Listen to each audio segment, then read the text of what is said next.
Back to news. Anantapuram జిల్లా రాయదుర్గం నియోజకవర్గాన్ని అన్ని విధాలుగా అభివృద్ధి చేస్తున్నామని టీడీపీ అభ్యర్థి కాల్వ శ్రీనివాసులు అన్నారు. నియోజకవర్గంలోని అన్ని గ్రామాల్లో ఆయన ప్రచారం నిర్వహించారు. అందరినీ పలకరిస్తూ సైకిల్ కు ఓటు వేయాలని అభ్యర్థించారు. చంద్రన్న ప్రవేశపెట్టిన పథకాలే టీడీపీని మళ్లీ గెలిపిస్తాయని ఆయన తెలిపారు.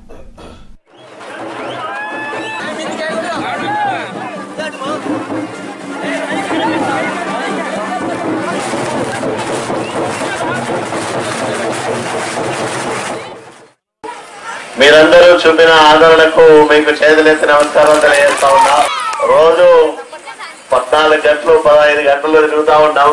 కానీ రాయదుర్గం నియోజకవర్గం మా వాడి వల్ల అభివృద్ధి చెందుతుంది, మా చేతుల్లో చాలా భద్రంగా ఉంది, సురక్షితంగా ఉందని ప్రతి వాల్మీకి గర్వపడే విధంగా నేను పరిపాలన చేస్తా ఉన్నానా లేదా ఒకసారి ఆలోచన చేయమని కోరుతా ఉన్నాను.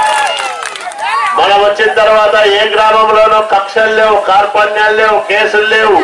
ఒక ప్రశాంతమైన వాతావరణం రాయదుర్గం నియోజకవర్గం అంతా కూడా ఉంది. ఈరోజు ఏ పార్టీ అయినా ఏ కులమైనా అందరూ మన వాళ్ళే అనుకున్నాం. అందరూ రాయదుర్గ ప్రజలందరూ బాగుండాలని కోరుకున్నాం. కాబట్టి ఈరోజు ప్రశాంతమైన రాయదుర్గాన్ని మనం చూడగలుగుతా ఉన్నాం. కానీ ఇట్లాంటి ఒక ప్రశాంతమైన రాయదుర్గానికి కాపు రామచంద్రారెడ్డి యాడో పశ్చిమ గోదావరి జిల్లా నుంచి 300 మంది రౌడీలను గూండాలను తిప్పి ఎవరైనా పోయాలని చూసి భయపడతారంటారు. ఇప్పుడు అతన్ని చూసి మనం భయపడాలని అతను అనుకుంటాడు. భయపడదామా? మా భయం అనేది మన రక్తంలో ఉంటారు, ఎక్కడన్నా ఉండదు కదా. అది తెలిసినట్లేదు కాపు రామచంద్రారెడ్డికి. వీళ్ళు భయపడే వాళ్ళు కాదు, మనం ఎవరి జోలికి పోలేదు కాబట్టి అసమర్థులు అనుకుంటా ఉన్నారు. కానీ ఇట్లాంటివి ఎటువంటి చేసినామంటే రౌడీలో తీసుకొస్తే నీ తోక కట్ చేసి నిన్ను బళ్ళారి పంపించడానికి రెడీగా ఉన్నాం మేము. అందరూ కూడా ఒకటే మాట చెప్పినారు, అన్నా నువ్వు భైరవా తిప్ప ప్రాజెక్టుకు నీళ్లు తెస్తే మా మండలం బాగుపడుతుంది, లేకపోతే బాగుపడదు అన్నారు. 1000 కోట్లు తీసుకొచ్చాం చంద్రబాబు నాయుడు గారి ఆశీస్సులతో. 1000 కోట్ల డబ్బులు తీసుకొచ్చి ఈరోజు బీటీ ప్రాజెక్టుకు నీళ్లు తెస్తా ఉన్నాం. అట్లాగే ఊరూరికి చెరువులకు నీళ్ళు ఇచ్చే కార్యక్రమం చేస్తా ఉన్నాం. ఇదే కాకుండా ఇప్పుడు 200 వచ్చే పెన్షన్ 2000 చేశాం. మళ్ళా మనం అధికారంలోకి వస్తానే దాన్ని 3000 చేస్తా ఉన్నాం. రైతులందరికీ సంవత్సరానికి 15,000 ఒక కుటుంబానికి ఇస్తా ఉన్నాం, ఫ్రీగా ఇస్తా ఉన్నాం.